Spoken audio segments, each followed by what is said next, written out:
Good morning everyone. Welcome to our channel and welcome to our brand new vlog. আজ হলো 2রা June রবিবার। সেরকম কোনো কাজ নেই, বাট আজ একটু বেরোনো রয়েছে। আর নিজের যেহেতু রবিবার দিন ডাস্টিং মফিং আর কাচাকুচি তো থাকেই, সেগুলোই আছে। তো এখন বাজে হলো প্রায় 7:30। আমি উঠে গেছি, এখন যাব ফ্রেশ হব। ফ্রেশ হয়ে আগে কাচাকুচিগুলো করে আসবো, করে এসে তারপর বাদবাকি ঘরের কাজগুলো করব। তারপর একটু বেরোবো, মোড়ে যাব। মোড় থেকে কয়েকটা জিনিস আনার রয়েছে। আইব্রো করতে হবে, আইব্রোটার খুব খারাপ অবস্থা, অনেক দিন হয়ে গেছে করা হয়নি। আইব্রোটা করব, করে তারপর অনিমেষের সাথে বেরোনো আছে আজকে। 7:41 বেজে গেছে আর আমি ফ্রেশ হয়ে গেছি। এখন ফার্স্ট যে কাজটা করতে হবে, আমার খাটটাকে পরিষ্কার করতে হবে, বিকজ আমার খাটটা মেস হয়ে রয়েছে। এখন যেহেতু এই ঘরে থাকাই হয় না, আমরা ওই ঘরেই থাকি আর আমি সারাদিনও বাড়ি থাকি না, খাটটা মানে একটু জঘন্য হয়ে থাকে। তো আগে ওটা ঠিক করব, দেন ঘরে যে জামা কাপড়গুলো রয়েছে সেই জামা কাপড়গুলো ঠিক করে তারপরে যাব হলো কাচাকুচিগুলো করতে। ডাস্টিং মফিং করাই রয়েছে, আলাদা করে ডাস্টিং মফিং করতে হবে না, শুধু একটু একটু ঝাড়ু দিয়ে দিলেই হয়ে যাবে, সেরকম কোনো চাপ নেই। আর তো আমি আগে যাই, খাটটাকে আগে ক্লিন করি, তারপরে যাবো হলো কাচাকুচি করতে। খাটটা তো দেখতেই পাচ্ছ কি অবস্থা হয়েছিল। আসলে সেদিনকে বিয়ে বাড়িতে গেছিলাম, তারপর কিছু গোছানো হয়নি, তাই প্রথমেই আগে সেই সব জিনিসগুলো গুছিয়ে পত্র নিলাম। আর তারপর যেই জিনিসগুলো বাইরে ছিল সেগুলোকে এক এক করে ঢুকিয়ে দিলাম, ব্যাগপত্রগুলো সরিয়ে দিলাম, খাটটাকে খালি করলাম। তারপর অনেকদিন পরে চাদরটা চেঞ্জ করলাম, কারণ এই ঘরটাতে থাকা হয় না বলে চাদরটা, আগের চাদরটাই পাতা ছিল, কোনো রকম চেঞ্জ করা হয়নি। চাদরটা চেঞ্জ করে তারপর চাদরটাকে গুছিয়ে বাদবাকি যে জামা কাপড়গুলো চার সাইডে ছড়িয়ে ছিল সেই জামা কাপড়গুলো গোছালাম। গোছাতে গোছাতে দেখলাম অনেক জামা কাপড় রয়েছে যেগুলোকে আয়রন করতে হবে, সেগুলো আলাদা করে এক সাইডে ঢুকিয়ে রাখলাম। 8:05 বাজে আর আমার বিছানাটা পুরোপুরি সেট করা হয়ে গেছে। জামা কাপড় যা ছিল সেগুলোকে সরিয়ে দিয়েছি, গুছিয়ে ফেলেছি। এবার আমি জাস্ট ঘরটা একটু ঝাড়ু দিয়ে চলে যাবো হলো জামা কাপড় কাচতে।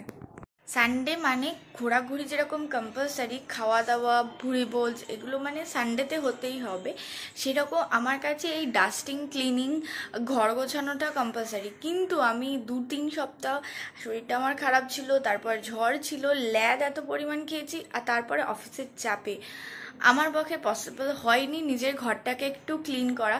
আমি খুব একটা বেশি গুছিয়ে রাখতে পারি না, কারণ আমি সেই সরিয়েই ফেলি, কিন্তু ট্রাই করি তবুও একটা দিন বসে নিজের ঘরটাকে একদম টিপটপ করার। তো আজকে অনেক দিন পরে সময় পেয়েছি, ঘরটাকে ফুল সেট করেছি, খাটটাকে অনেক দিন পরে ক্লিন করেছি, খাটের ওপরটা পুরো একেবারে স্তূপ হয়েছিল, সে খাটটাকে রেডি করেছি, চাদরটা চেঞ্জ করেছি, আজকে একটু ভালো লাগছে খুব। এখন যাব কাছাকাছি করতে। কাছাকাছি বলতে তোমার হ্যাবক কিছু নাই, এক সপ্তাহে যা জমেছে সেই এক সপ্তাহ জামা কাপড়গুলো কেচে ফেলবো, কেচে দেন তারপর আবার বেরোবো। 9:45 বাজে আর আমার স্নান হয়ে গেছে, সব কমপ্লিট। এবার জাস্ট জামা কাপড়গুলো মেলবো। তার আগে নিচে যাব, গিয়ে দেখবো টিফিন হয়েছে কিনা। যদি টিফিন হয়ে যায় তাহলে খেয়ে জামা কাপড়গুলো মেলে বেরিয়ে যাব একটু স্পেন্সারে। টিফিন করা হয়ে গেছে, এবার আমি আর রাজা বেরোবো। ফার্স্ট আগে যাবো স্পেন্সার্সে, তারপর ওখান থেকে জিনিস নিয়ে আসার পথে পার্লার হয়ে জাস্ট আইব্রোটা করে চলে আসবো। পুরীতে যাওয়ার আগে আমি একবার ক্লায়েন্ট ভিজিটের জন্য হোচিমিন সরণি পার্ক স্ট্রিট গেছিলাম, ওখানেই তো মেট্রো বাজারটা রয়েছে। তো তখন ওখান থেকে আমি এই সানগ্লাসটা কিনেছিলাম। আমার এই বড় মানে একদম চৌকো চৌকো ফ্রেমওয়ালা বড় সানগ্লাসগুলো আমার খুব ভালো লাগে। এই হলো সানগ্লাসটা, আমার কাছ থেকে 450 টাকা নিয়েছিল সানগ্লাসটা, বাট আমার এত ভালো লেগেছে সানগ্লাসটার কি বলবো। তো একটা সানগ্লাস তো আমার পুরীতে জলে ভেসে চলে গেছে, এই সানগ্লাসটা রয়েছে। আর আমি অলওয়েজ মানে যখনই বাইরে বেরোই দুপুরবেলার দিকে বা দিনের বেলা তখনই এটা পরি, আমার খুব ভালো লাগে জাস্ট এই সানগ্লাসটা। আর এই আমি সানগ্লাসটা পরে নিয়েছি, রাজা রেডি, এবার বেরোবো। যাই পরপর কাজগুলো সেরে আসি, সেরে এসে আবার কথা হচ্ছে। বাড়ি আসলাম, বাইরে এত রোদ, হালাত খারাপ হয়ে গেছে। যাই হোক, যা জিনিসপত্র কেনা ছিল সেগুলো কিনে আনা হয়ে গেছে। এবার আমি একটু ফ্রেশ হব, ফ্রেশ হয়ে একটু বসে দেন রেডি হয়ে খেয়ে দিয়ে বেরোবো। আর রেডি হওয়ার আগে আমাকে আমার জামাটা আয়রন করতে হবে, বিকজ জামাটা পুরো কুচকে মুচকে গেছে, ধোয়ার পরে রেখেছিলাম পুরো কুচকে গেছে। তো ওটাকে করে তারপর স্পেন্সার্সে যাওয়ার আগে কিছুটা কাজ করে গেছিলাম, তারপর স্পেন্সার্স থেকে এসে আজকে ড্রয়ারটাকে পরিষ্কার করছিলাম। মেনলি আমার ব্রাশগুলো, মেকআপ ব্রাশ বলো, লিপ লাইনার, তারপরে যে আই শ্যাডো প্যালেট, এগুলো সব ছড়িয়ে ছিটিয়েছিল। বিয়ে বাড়িতে গেছিলাম তার জন্য সেগুলোকে ঠিক করলাম। আর এর মধ্যে ভাই নিয়ে আসলো 1 গ্লাস গ্লুকন-ডি, এই গরমে যেটা খুব দরকার ছিল, সেই নিয়ে আমি ভাই আর ভাইরা সবাই খাচ্ছিলাম। এগুলো পরিষ্কারও করে নিচ্ছিলাম। তারপরে কিছু গয়নাঘাটে আমি রুমালের ভেতরে রেখে দিয়েছিলাম, বক্সটা খুঁজে পাচ্ছিলাম না বলে সেই রুমালটা ধরেই আরেকটা আলাদা বক্সে রেখে দিলাম, পরে বক্সটা খুঁজে এর ভেতর ঢুকিয়ে দেবো। এগুলো করতে করতে সব কিছু পরিষ্কার করে নিলাম, যেগুলো ব্যাগ ট্যাগগুলো সরিয়ে টরিয়ে রাখলাম। আর স্পেন্সার্স থেকে একটা আমি পিয়ার্সের বডি লোশন এনেছি, তার সাথে একটা লুফাও দিয়েছে, সেগুলোকেও দেখে ঠিকঠাক করে রাখলাম। তারপর আর কি মুখটাকে একটু স্ক্রাবার দিয়ে ক্লিন করে নিলাম, কারণ অনেক দিন হয়ে গেছে ঠিকঠাক করে ক্লিন করা হয় না। আর পুরীতে যাওয়ার পরে যে ট্যানটা পড়েছে, সেই ট্যানটা কোনো রকমভাবে উঠছিলই না, তাই আজকে একটু সময় পেয়েছি, তাই মুখটাকে একটু ক্লিন করে নিয়েছি। স্ক্রাবারটা ইউজ করার পরে মুখটুক ধুয়ে টুয়ে আসার পরে সেখান থেকে আসতে হলো আমার ফেস প্যাক। আমি বেশিরভাগই তোমাদের হিমালয়ের যে ফেস প্যাকটা আছে সেটা ইউজ করি, বিকজ হিমালয়ের ফেস প্যাকটা আমার খুব স্যুট করে। শুধু হিমালয়ের ফেস প্যাক নয়, হিমালয়ের প্রত্যেকটা জিনিস, হিমালয়ের প্রত্যেকটা ফেস প্যাক বলো, ট্যান রিমুভাল বলো বা তুমি স্ক্রাবার বলো, সেটা আমার খুব স্যুট করে, তাই ফেস প্যাকটা লাগিয়ে নিয়েছিলাম। তা লাগিয়ে নিয়ে বাদবাকি যে ঘরের কাজগুলো বাকি ছিল সেগুলো করলাম। ঘরটা ঝাড়ু দিয়ে দিয়েছিলাম, এই ঘরটা বাকি ছিল, সেই সঙ্গে বারান্দাটাও বাকি ছিল, বারান্দাটাও ঝাড়ু টাড়ু দিয়ে নিয়েছিলাম। তারপর আর কি এই মুখের ওটা শুকাতে শুকাতে দেখলাম আমার জামাটা আয়রন করা হয়নি, আর এটা পরে যেতাম, তাই জামাটা হালকা করে আয়রনও করে নিয়েছিলাম। আমি মেনলি আয়রন বাড়িতেই করিনি, বাইরে যাই না, কারণ আমার মনে হয় নিজে নিজে এটুকু করে নেওয়াই যেতে পারে। আর যেহেতু এটা সুতির প্যান্ট ছিল তো একেবারে কুচকে গিয়েছিল, সেগুলো ঠিক করে নিই। রোদে আসার পরে মুখটা পুরো পুড়ে গেছিলো, তো আসার পরে মুখটাকে ভালো করে ক্লিন করে নিলাম। আর ক্লিন করার সাথে সাথে যেটা মুখে ফেস প্যাকটা লাগিয়ে বাদবাকি যে কাজগুলো বাকি ছিল সেগুলো করে নিয়েছি। জামাটা আয়রন করার দরকার ছিল সেগুলোও কমপ্লিট করে নিয়েছি। তারপর মুখটা ধুয়ে জাস্ট গোলাপ জলটা একটুখানি স্প্রে করে জাস্ট একটু দিয়ে আসলাম। এখন নিচে যাব, খাবো, খেয়ে দিয়ে এসে রেডি হব। অনিমেষ তো বাড়ি থেকে বেরিয়ে গেছে আর আমি রেডি হয়ে গেছি। চুলটা অ্যাজ ইউজুয়াল আমি বেঁধে নিয়েছি, কারণ এত গরমে চুলটা খুলে দেওয়ার সাহস আমি একটুও করতে পারলাম না, তাই। আর নর্মাল একটা এথনিক পরে নিয়েছি। আর অন্য দিনের থেকে ডিফারেন্ট হলো একটাই, চোখে কাজল, টিপ আর লিপস্টিকটা পরে নিয়েছি। তো চলো এখন রেডি হয়ে বেরিয়ে যাই। অনিমেষ এসে বিশ্বরপাড়া স্টেশনে বসবে, দেন আমি যাওয়ার পরে এখান থেকে ট্রেন ধরে তারপর যাব। আর কি, যেমন ভাবনা তেমন কাজ, বেরিয়ে পড়লাম স্টেশনের উদ্দেশ্যে। অনিমেষ তো এসে স্টেশনে বসেই ছিল, আর আমি ওই গরমের মধ্যে একটা ভ্যান পেয়ে গেছি। আর সেই রকম বেরোনোর সময় আর ভিডিও করা হয়নি। তারপর আর কি আমি এদিকে যাচ্ছিলাম, আর অনিমেষ ওদিকে বসে স্টেশনে ট্রেনের ভিডিও করছিল। ওকে শুধু একটা ফোন দিয়ে দাও আর ওকে স্টেশনে বসিয়ে দাও, ও যে ট্রেনের কত ভিডিও করবে আর ওর যে সময়টা কীভাবে স্টেশনে কেটে যাবে সেটা তোমরা বুঝতেই পারবে না। হয় না ট্রেন লাভার এক একজন, অনিমেষ হলো তার মধ্যে একজন। ওর প্রথম প্রেম তো ট্রেনই, যা তোমরা ওর ভিডিওগুলো দেখলেই বুঝতে পারবে। আর এদিকে কথা বলতে বলতে আমিও স্টেশনে চলে এসেছি। স্টেশনে এসে আর আমার ভিডিও করা হয়নি, ঠিক ট্রেনটা যখন ছাড়লো তখন একটু ভিডিও করেছিলাম। আর দেখতে দেখতে বিশ্বরপাড়া স্টেশনও ছেড়ে গেল। আর কি আমরা ট্রেনে করে যেতে থাকলাম। অনিমেষকে একটু বললাম টুকটাক টুকটাক চলো একটু ভিডিও করি, ও সেরকম একটু একটু করে ভিডিও করলো।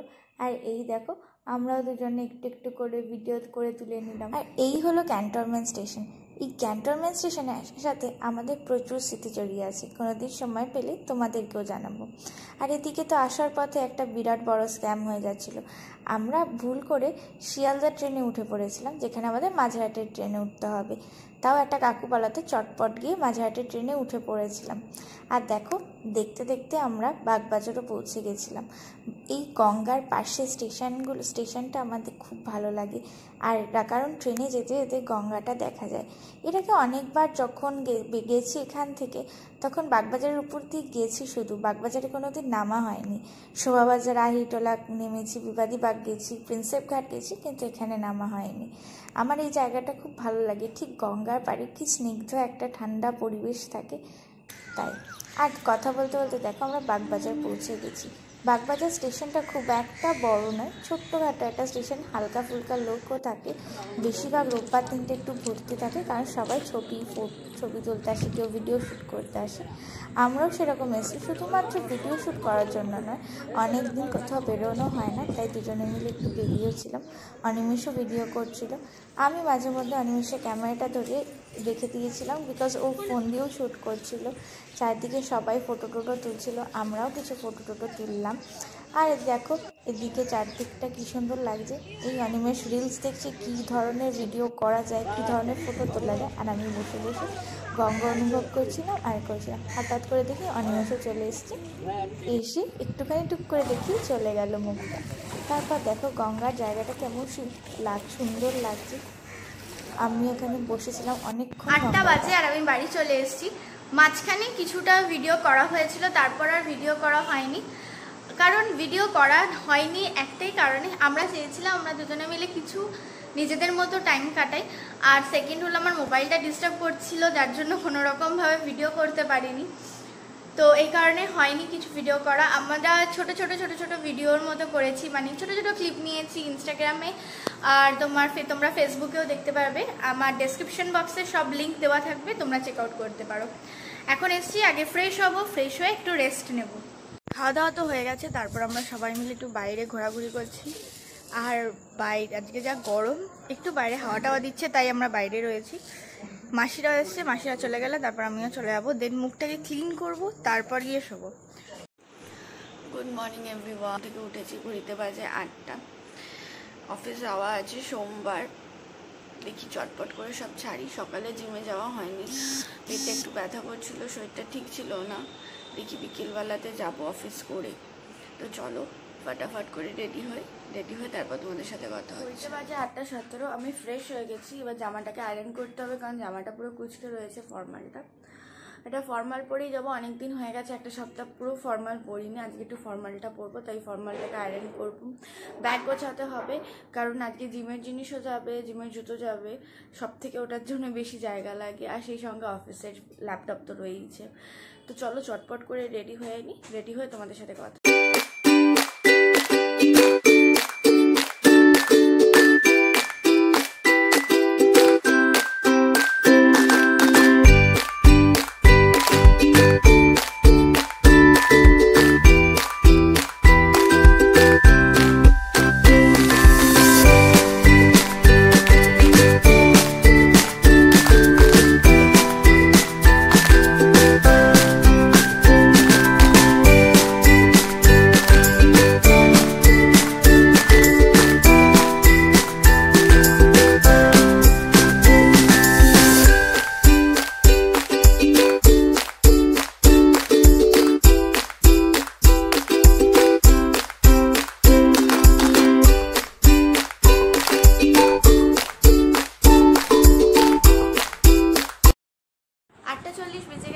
ব্যাগ গোছানো, নিজে রেডি হওয়া সব হয়ে গেছে। নিচে যাব, খাবারটা নেব, নিয়ে বেরিয়ে যাব, আর ঠোঁটে একটু লিপ বাম দিয়ে দেবো, কমপ্লিট। তো চলো তোমাদের সাথে আবার বিকেলবেলা দেখা হচ্ছে অফিস থেকে বেরিয়ে। 5 hours later. ঘড়িতে বাজে 9:30। আমি সবেমাত্র জিম থেকে বাড়িতে আসলাম, এখন ফ্রেশ হব। ফ্রেশ হয়ে খেয়ে দিয়ে এসে শোবো, বিকজ আজকে আর আমার ভালো লাগছে না। কাজ তো ছিল আর একটু পড়তে বসতেও হতো, বাট আজ আমার আর শরীর দিচ্ছে না, আজকে শুয়ে পড়ি। আর এই জবে থেকে এসি ঘরে এসছে, এই ঘরে শুলে না আমার পড়া হচ্ছে না ঠিকঠাক করে কি কোনো কাজ হচ্ছে। ভাবছি কালকে থেকে আবার মানে ওই ঘরে শিফট হয়ে যাব, যে কদিন পরীক্ষা টরীক্ষা চলবে, পরীক্ষা টরীক্ষা কমপ্লিট হলে তারপর আবার আসবো। ঘড়িতে বাজে 11টা, আমি ফ্রেশ ট্রেশ হয়ে গেছি, মানে যাই হোক চলো আজকের ভিডিওটা এই অবধি। যদি কিছু ভালো লেগে থাকে please to like, comment, share and subscribe our channel Anisha story. Animesh care of কলকাতাতে খুব শিগগির ভিডিও আসবে, ট্রেনের ভিডিওগুলো। আর অনিমেষ অলরেডি অনেকগুলো ট্রেনের ভিডিও আপলোড করেছে, যে দিল্লি, মুম্বাই, পুনে ঘুরতে গেছিলো, তার ভিডিওটা আপলোড করাই রয়েছে, তোমরা ডেসক্রিপশন বক্সে দেওয়া থাকবে, চেক করে নিও। তো চলো আজকের মতো টাটা, দেখা হচ্ছে আবার কালকে, বাই।